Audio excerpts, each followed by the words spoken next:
The Cubs lose today's ballgame 3-2 on an Ivan Herrera walk-off double in the bottom of the 10th inning. On today's episode, we will talk about Trent Thornton in the Chicago Cubs bullpen, a potential Tarik Skubal trade, rumblings about a Seiya Suzuki trade, and the first trade of the 2026 MLB trade deadline, Logan O'Hoppe to the Texas Rangers.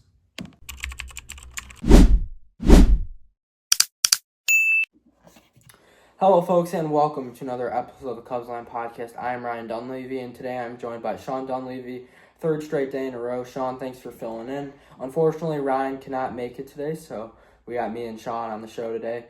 Also, another update, me and Ryan filmed another interview today, so that will be out within the next couple of days. Make sure to stay tuned. Hint for you guys, it is a right-handed pitcher. He was a part of the Cubs 2026 draft class out of high school. So those are your three hints. Pitcher, 2026 draft class, he was picked out of high school. So this is a guy that you're going to want to listen to. Make sure to tune into that. Make sure to follow our Instagram and our X, or just have your notifications on YouTube, and we will let you guys know when that is going to be posted. Assume sometime between Thursday and Sunday it'll be posted. So, Shawnee, thanks for coming on today. Yeah, thanks for having me. I always love being on here, and 3 straight days is it's awesome. Yeah, I love having you on. So, Cubs lose today, 3-2. Just really rough loss, if I'm going to be honest. The Brewers lose today. You have a chance to get within 5 games to them, and that's big. 5 games before the deadline, very doable. PCA, probably one of his biggest home runs of his career, honestly. Made it 2-0. Then Trent Thornton came in and just blew it up, gave up 3 runs. Not going to lie, Thornton has had some luck this year. As much as he does have a 2 ERA, or a 3 ERA, but he has seen a lot of luck. In his last 7 games, he's 0-2 with a 5.4 ERA, so he's been struggling, so we'll definitely have a talk about that later in the episode. But, Shawnee, what are your overall thoughts on the game today? Man, that loss really sucked. That was really a gut punch, that last inning, because when your best player, who is hated by the entire state of Missouri, hits a 2-run home run to get the lead in extras, elite bat flip. That's the momentum of all momentum. And the fact that you blow that game is ridiculous. They should be apologizing to Pete Crow Armstrong because he has been slumping and he came up big and we could not back him up tonight. Yeah, and I was kind of talking to my buddies about it. This was one of the biggest games of the year. If you could get within 5 games of Milwaukee, that's big. So now you're within 6. I believe it's a Milwaukee off day tomorrow, so the best you could do is 5.5.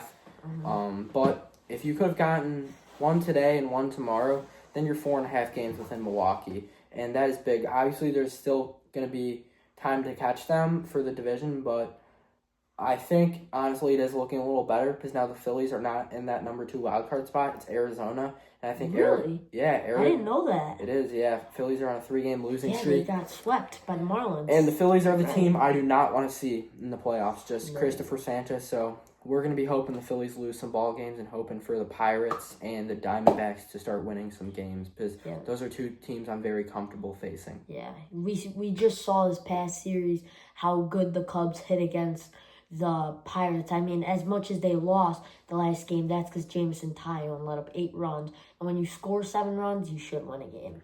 Yeah, and the playoffs are different. The Pirates don't really have a deep bullpen as much as you're going to have to face Paul Skeens, Jared Jones, and Graham Ashcraft. I think you can tee off on that bullpen. There's not many guys I'm really scared of in that lineup either. Not a lot of guys with playoff experience, while the Cubs had a solid run.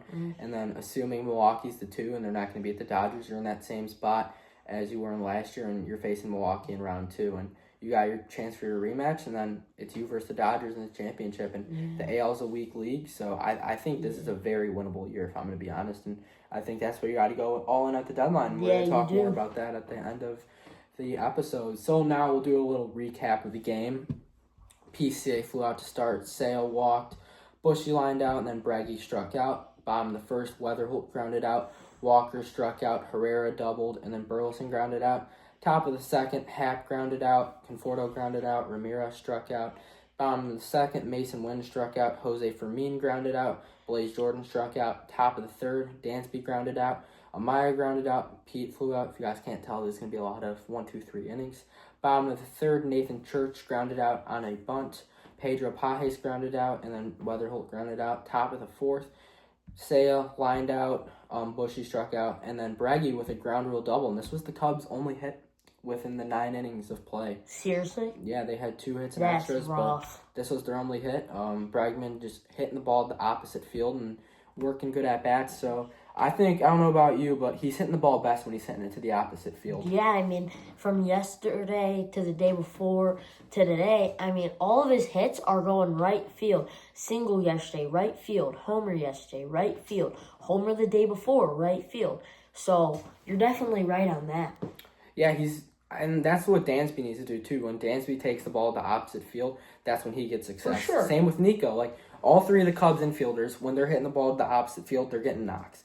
So if Bregman can continue this approach, trying to go to the opposite field, I think that's going to be very dangerous. And, I mean, he's been swinging the bat this series. He is hitting 300 in his last 7 games, 274 in his last 15. So he's gotten his average up to 245 on the year. Obviously, you still don't want to see that, but the product's looking a lot better. Yeah, I have to agree with you. This reminds me of last year. I don't know if you remember this, Ryan, but the Cubs played the Angels in Los Angeles. And I remember Kyle Tucker just had, I don't know if you remember, but he had the best 3-game stretch I've ever seen. Yeah. And this is what it's reminding me of right now. Yeah, hopefully he doesn't do what Kyle Tucker did in the playoffs or at the end of the stretch. And please. Hopefully he can flip that around. And I am expecting you Cubs fans, I'm not going to be there because I don't think I can afford that ticket price with my low salary job. But if you Cubs fans are going to that Dodger series, you guys need to boo Kyle Tucker. I want to hear the boos. I want to hear the chants. I want you guys to boo the heck out of Kyle Tucker if you are going to that series, because you traded away Paredes, who's an all-star, Cam Smith, who's balling out, and Wisniewski, who's a solid arm, for a half of good year of Kyle Tucker in a piss-poor playoff. Like, last year in the playoffs, I wish they played Mo Baller over him. Like, he was just putting together horrible at-bats. And, I mean, that first half of Tucker was unreal. Like, you're like, this guy's legit. And then just that second half was piss-poor. He wasn't running out ground balls. Like, I don't mean to rant about Kyle Tucker because we're talking about this game right here in the 2026 Cubs, but he's coming back to Wrigley, and I want to hear the boos. Yeah, he's having such a bad year. Just let him hear it. One more thing. I don't really know who your hardest throwing reliever is right now. Maybe Webb, Thornton, Howell. But I want a ball at the ribs of Dalton Rushing. After what he did, calling Amaya a fat you-know-what. Nico kind of gave it to him.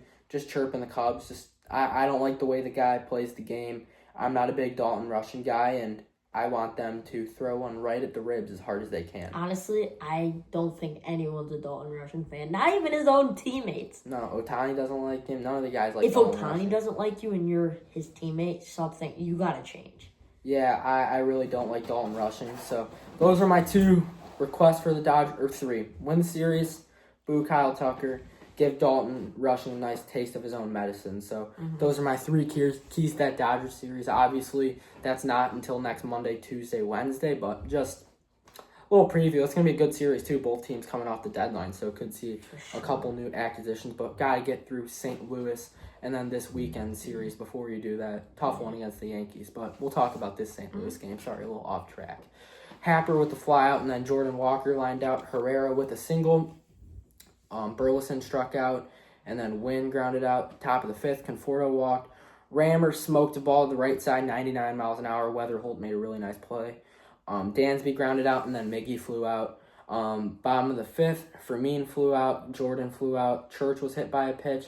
Pajes walked, but then Weatherholt grounded out. This was a really good at-bat.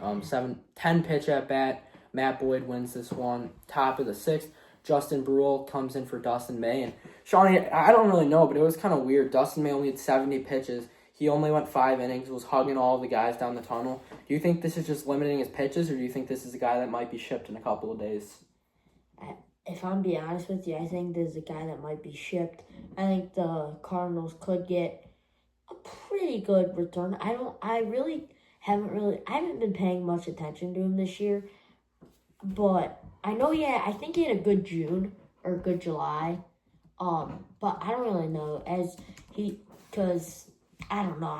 I'm not paying attention to the Cardinals. Yeah, Dustin May is 5-7 with a 4.38, and then today from MLB trade rumors, Cardinals reportedly shopping Dustin May. I assume that he's going to be traded. He was hugging all of his guys. He only went 70 pitches. He mowed down that team. I think he's gone. What about you?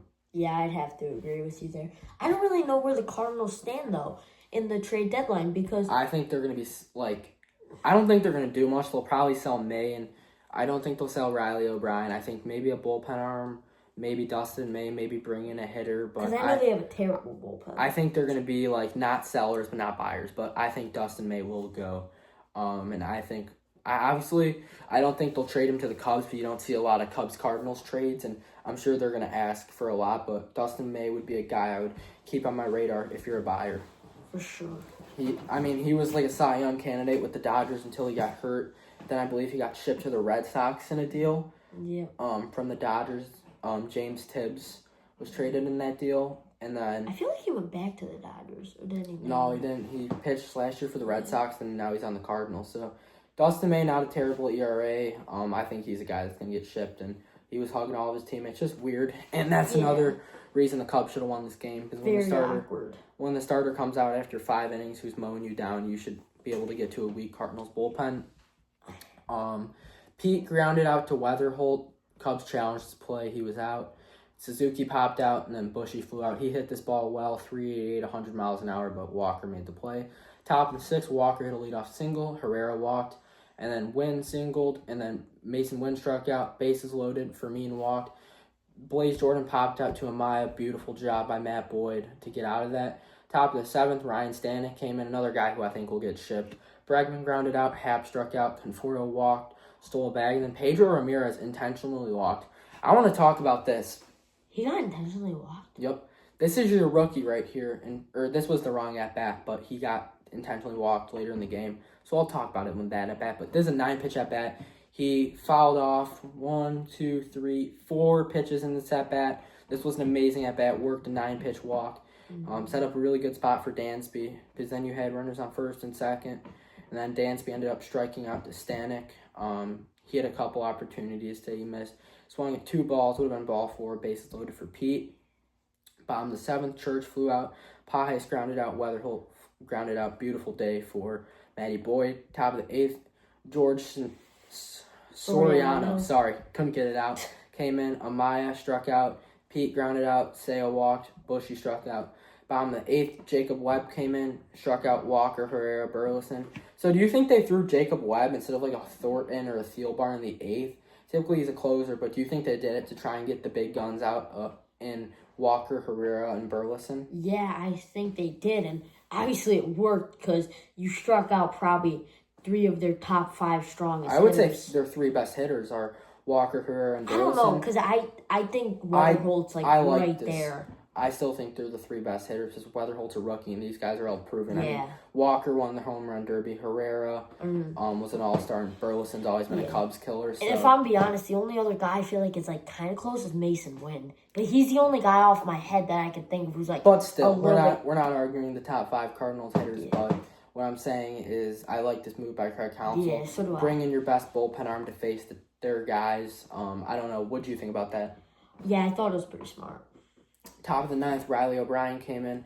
Bregman flew out to Walker, taking the ball to the opposite field, though, which I like to see. Happer struck out. Conforto got hit by a pitch. Love to see Conforto wearing that. That's a real team player right there, wearing a sweeper. And then Found one, too. Justin Dean, one of the fastest guys, came in. Tried picking him off. Ball went away. Then the Cardinals intentionally walked Pedro Ramirez. So you got a rookie. This is how much respect Pedro Ramirez is getting. A rookie's getting intentionally walked to bring up your shortstop who's being paid a lot of money for 7 years. 10-year MLB vet. So you're walking a rookie to bring up a 10-year MLB vet. That is the respect Pedro Ramirez is getting. And this is why I don't want to trade this guy. He is that good that your rivals are intentionally walking him to bring up a 10-year MLB vet with Pete on deck. Yeah, there's only, in my opinion, only really 2 guys I'd ship him off for. Besides that, any other player in the league, I'm keeping him. The way he's been playing right now is, for a rookie too, Like, he is playing out of his mind, and I love that he's on my team. Besides Pete and Justin Steele, Pedro Ramirez might be my favorite player on the Cubs right now. Like, just the way he plays the game. He's so good defensively. He plays the game hard. He steals bags. He hits for contact. He hits for powers. I go on and on. Pedro Ramirez, please don't trade him. I don't care who it's for. Do not trade Pedro Ramirez. This is a guy that's going to be in your lineup for the next 5 to 7 years, I think. He is such a stud on both sides of the plate. I love Pedro Ramirez, and I think he is your guy. Please do not trade him. I have to agree with you. I do think he's the Cubs guy. Yeah, I think he could be another like star like Pete. And hot take, I had a hot take, 2 hot takes last year. I said Pete wins the MVP. Good chance. I said the White Sox make the playoffs. Good chance. I'm 2 for 2 right now. 3rd hot take, Pedro Ramirez is in the All-Star game at Wrigley next year. I like that, but why are we predicting the White Sox? We were on, actually, funny story, it was our first interview. We were with Jack Dobbins. We were just talking some baseball. And we were just talking about how the White Sox were good, and I'm like, hot take, the White Sox make the playoffs next year. Rye and Jack called me crazy, like, no way. Maybe 2-3 years, but not next year. And there's nothing against Jack. No. Nothing against him. I'm just saying, my predictions have been pretty on, so I'm hopefully 2 for 2. Pete maybe wins the MVP. I'm 1 for 1 right now. Hopefully Pete wins the MVP, but I think Pedro Ramirez is an all-star next year. Then Dansby flew out. Bomb to the 9th inning. Thielbar came in, struck out Wynn, struck out Fermin. Then Blaze Jordan hit a double. Church popped out. Top of the 10th. Nico came in to pinch it for Amaya. First pitch he saw, he lined out. I don't like this. When you're a pinch hitter, I like to take here. Luis Gostamulm came in to pitch.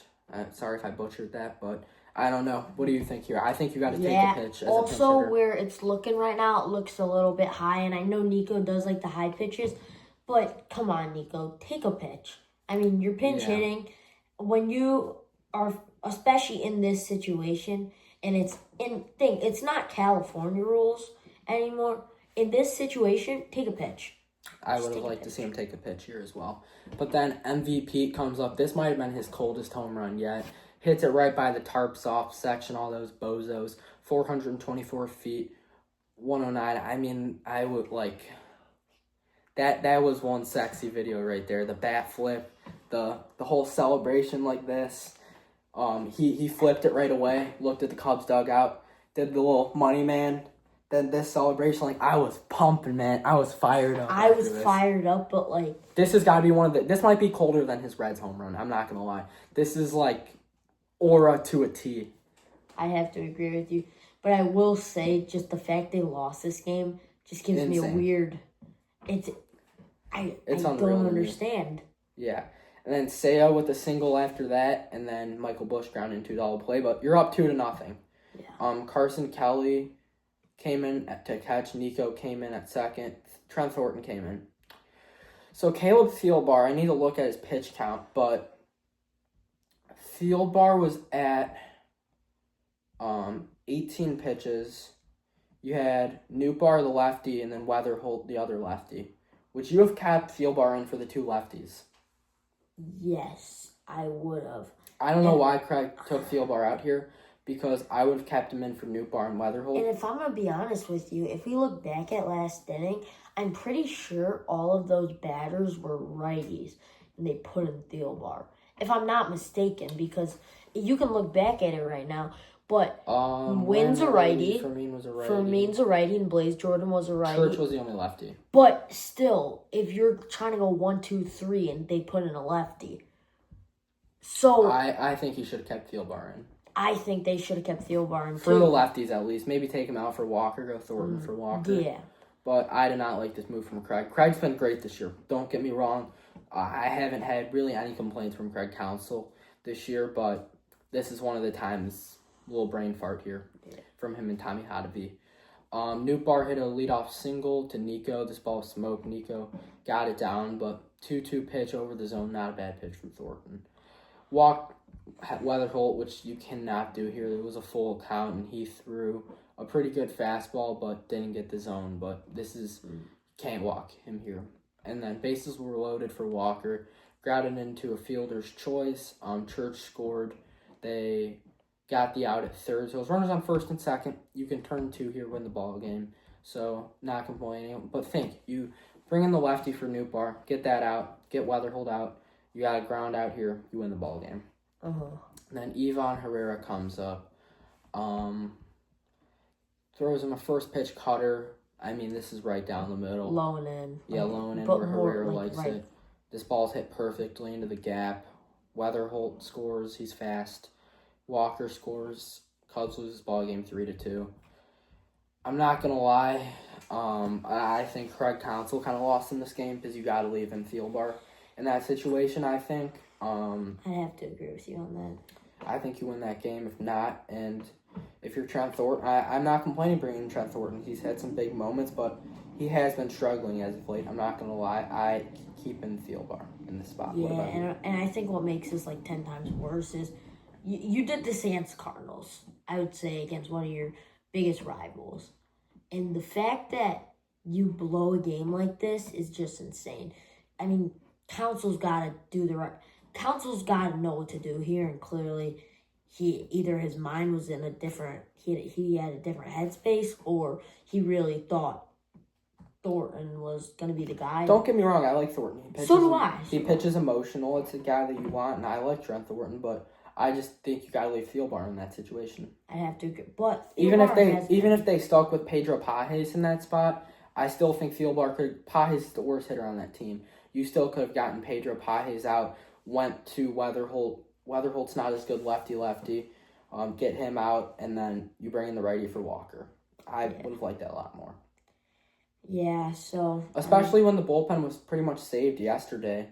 They went who got DFA'd today. Jake Woodford came up, just keeping fresh arms, and then they went Tyler Ferguson. So your arms were pretty fresh, if I'm going to be honest. So I don't know. Would you want to see Gavin Hollowell maybe even for a righty here, or did you like Thornton?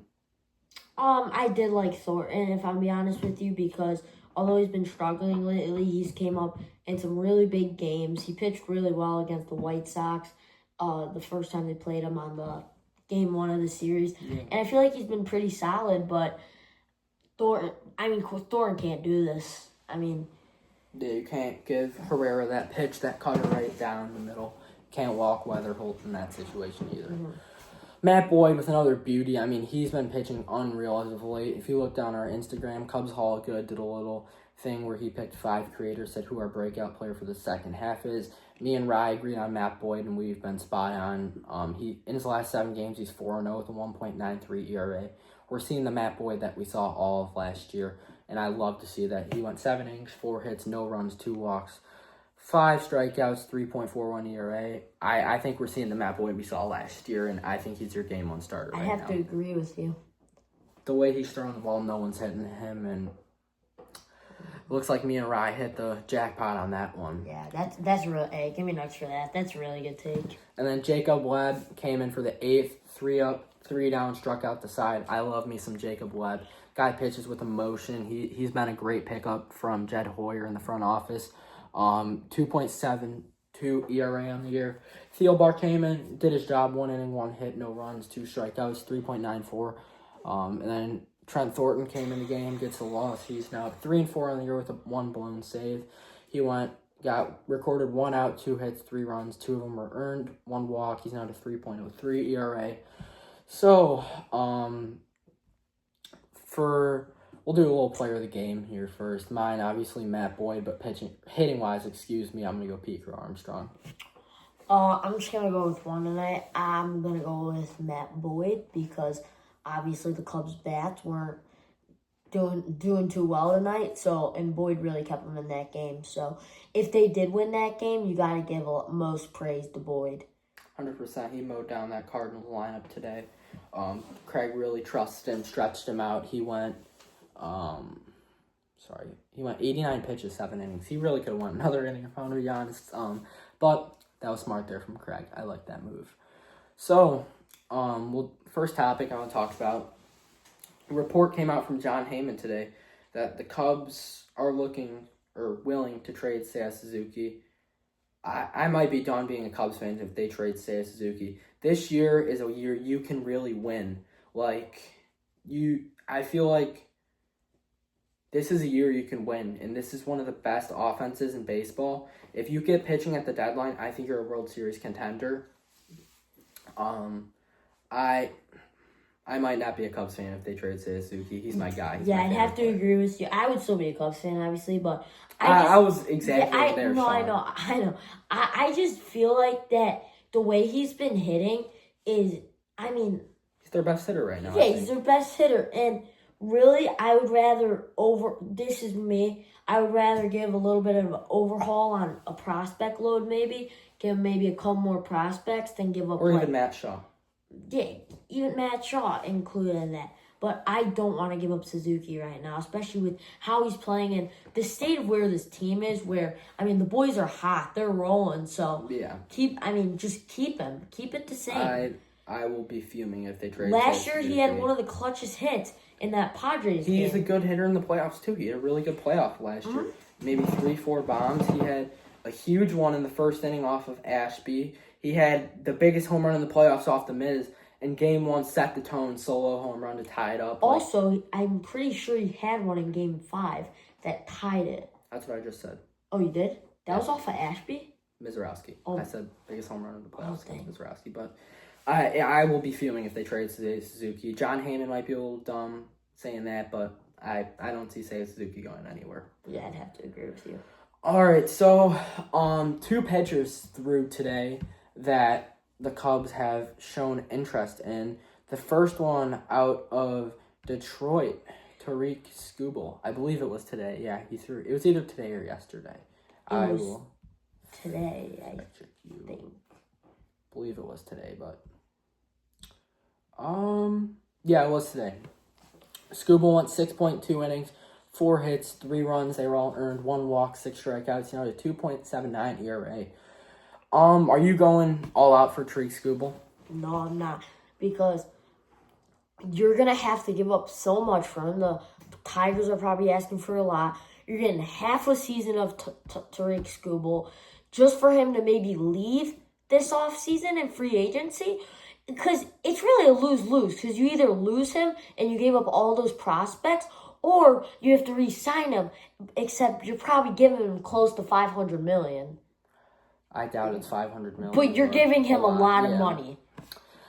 Personally, I need to talk. If I'm the Cubs, I'm calling his agent and being like, would he consider re-signing with us? And that's the deciding factor for me. If he wants to re-sign, he's only 29, wants a 6-year deal, go for it. I'm fine doing it. If you can get him on a long, lengthy contract and you're calling his agent and his agent assures you, yes, he would like to stay in Chicago, go for it. But if he's like, no, he's probably going to test out free agency, honestly, no.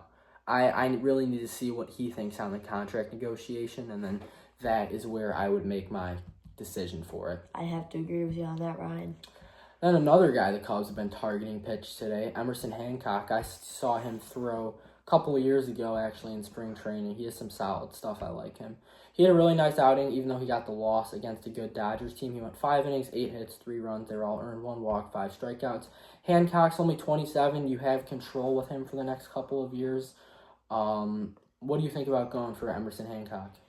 Okay, I really like his stuff, and I really think he would be a huge contributor to a Cubs team that is, like, probably going to make the playoffs and going to make the playoffs and is going to be big in the postseason. The problem is where my headspace is at. What I've seen so far is the Mariners need righty power bats. Who is the righty power bat on the Cubs who is reportedly being considered in trade offers? Say Suzuki. I would not do that. I think the Mariners are going to want a big price for Emerson Hancock. He was their 6th overall pick. He has control. He's only 27. He's been showing progress. If the price is there, then I'm going for it. But if they're going to overpay, I'm not doing it. I'm willing to give up Shaw. Obviously, you're going to have to overpay for someone. That's just how it works. But I'm being conservative of my top 5 prospects being Kane Kelpley, Owen Ayers, Pedro Ramirez, Josiah Hartshorn, Jackson Wiggins. I'm being conservative. I'd have to agree with you on that. The only if the Cubs did trade Suzuki for him, the only positive out of that would be that Suzuki is he going to be a free agent after this year? Yes. Suzuki's going to be free agent after this year, and we're going to have Hancock for a couple more years. But that is the only thing that would really make me oh, okay, so that's the good part of the trade, Yeah, so then I wanted to talk about today on Marquee, the Iowa Cubs were on Jackson Wiggins with a solid outing today. I want to pull up the stats here. Sorry about that. Today he got the win. He went 3.2 innings, 5 hits, 3 runs, 1 walk, 1 strikeout, 5 innings. Not bad at all. Obviously the length is starting to progress as he was hurt. He worked from 1 inning to 3.8 innings, 1 inning to 2.2 innings to 2.1 innings to 2.2, now 3.2. So he's starting to get the length back. Do you think that's a guy that could be transitioned into a bullpen arm for October? I don't really know, actually. I think it's going to all depend on the trade deadline because I think it's going to all depend on if the Cubs get some bullpen arms and they're fine with how their bullpen looks. But I definitely wouldn't be mad if towards the end of the season, Counsell brings Wiggins up and gets him prepared. I think that you bring him up as a September call-up because he has the velocity. He can help this bullpen right now. He's not going to probably pitch length through you. He'll probably not pitch in big situations, but just to get him that MLB experience and that feel, I would like to give him an opportunity as an October call-up. And then, or September call-up, sorry about that. We'll talk more about September call-ups when the time comes, but right now for me it's Jackson Wiggins and Owen Ayers. I love Owen Ayers. Go check out that interview, and no bias, I think he should be a September call-up. Yeah, I'd have to agree with you on that. And also for the pure fact that if Miguel Amaya's playing and the other team's gonna throw a righty, you could bat Ayers because he's a switch hitter. You can also pinch hit. If you pinch hit for Carson Kelly, say you bring in Amaya to catch, you can pinch hit another guy and throw Owen Ayers. It's helpful to have 3 catchers on your roster. For sure. I did.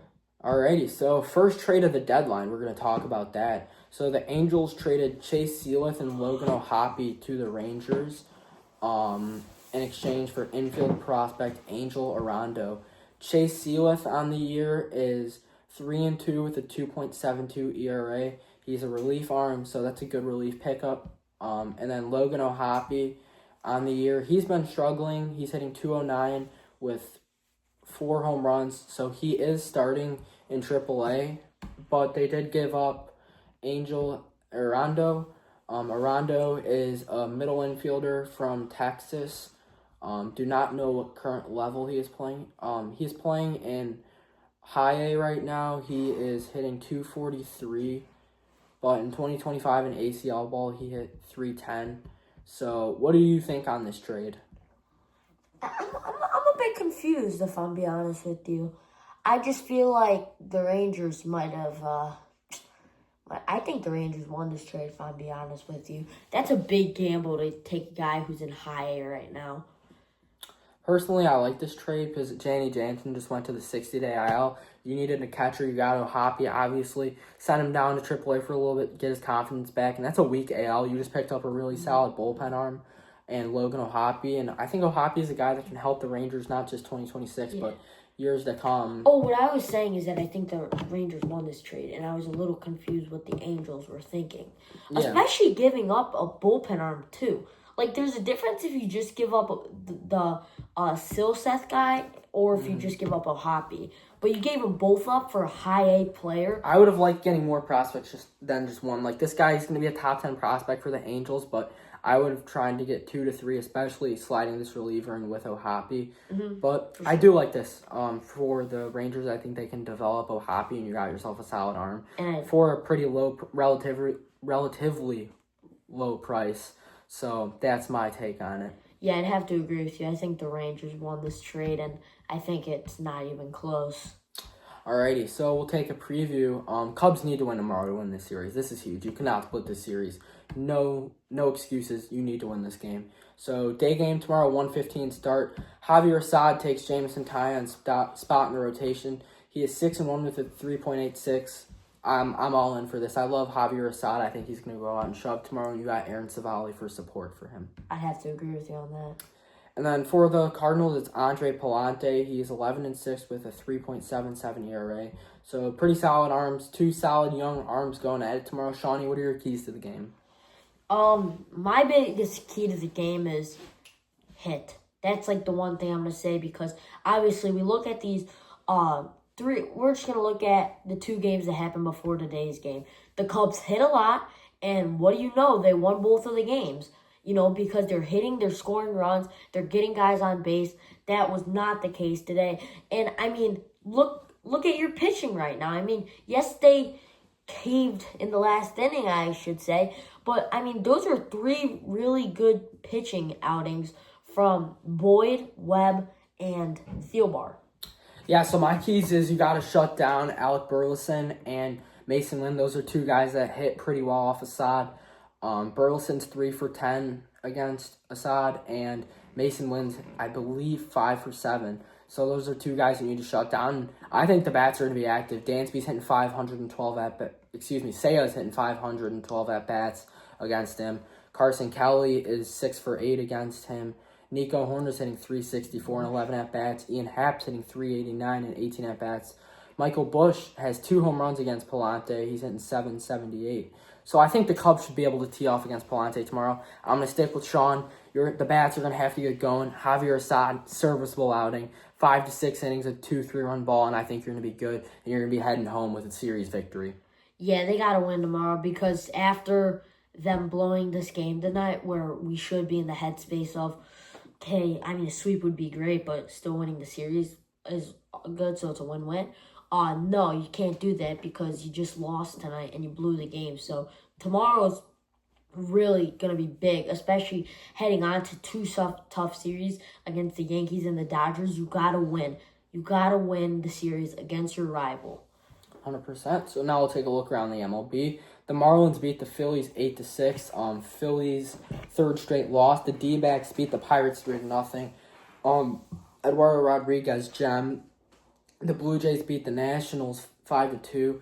Trey Savage looked like himself from last year. The Orioles beat the Tigers 10-9 in 12 innings. The Brewers lost to the Giants 16-3. Love to see that. Oh my gosh. The Padres beat the Rockies 3-1. The Rays beat the Rangers 3-0. Ian Seymour with a beautiful outing. Brian Baker with his 29th save on the year. The Guardians beat the Reds 6-1. The Royals beat the Twins 4-0. The White Sox beat the Yankees 6-5 on an Edgar Carroll walk-off. The Astros beat the Angels 7-4. The Red Sox beat the Athletics 4-2. Our guy Andrew Monasterio with a 2-run shot in the 10th inning was all it took. Dodgers beat the Mariners 4-2. And then game 1 of the doubleheader, the Mets beat the Braves 3-2. In game 2 of the doubleheader, the Braves won 1-0 in a pitcher's duel. Pretty small slate tomorrow as far as games. You got 1, 2, 3, 4. Actually, a pretty solid slate, if I'm going to be honest. You got 10 games tomorrow, so have fun watching that Cubs day game tomorrow.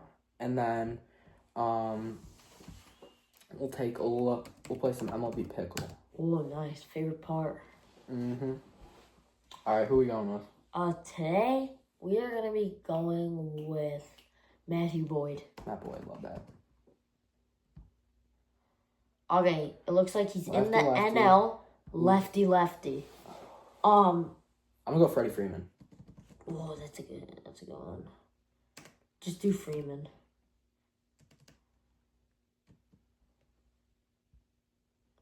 NL West. First baseman. Lefty first. I'm gonna go Del Castillo from the D-backs. Just see if we get the team. Not Arizona. Rockies lefty. TJ Rumfield. I thought So lefty, Rumfield was righty. third base. No, he's a first baseman, but not Colorado. Okay, hold on. Wait, so we have 2 San teams. Francisco, Bryce Eldridge. Oh, you're right on that. Or no, why did I? No, sorry about that. Oh, he's a lefty, righty. No, so not San Francisco. All right, so who's the last one? Padres. Padres first baseman. Lefty. Lefty. I'm thinking of someone right now. Wait, how many attempts do we have left? We have 3 attempts left.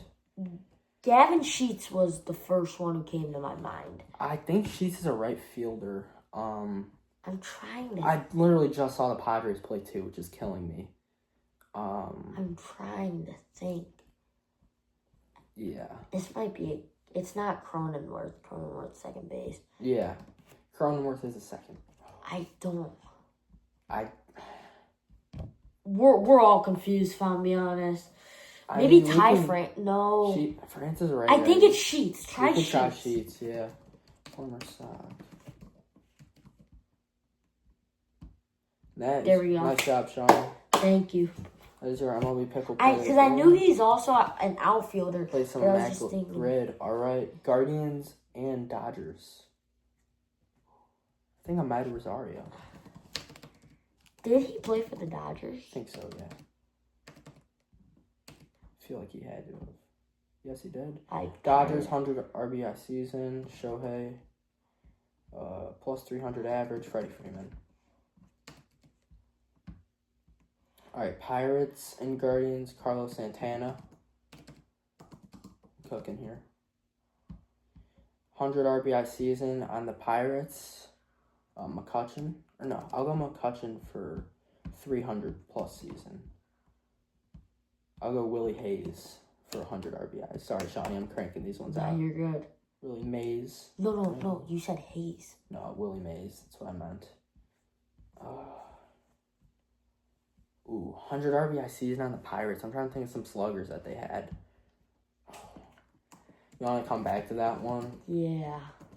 I'm trying to think of, you want to go Clemente, maybe? Oh, that's what I was thinking of. That's All wrong. right, Sox and Guardians.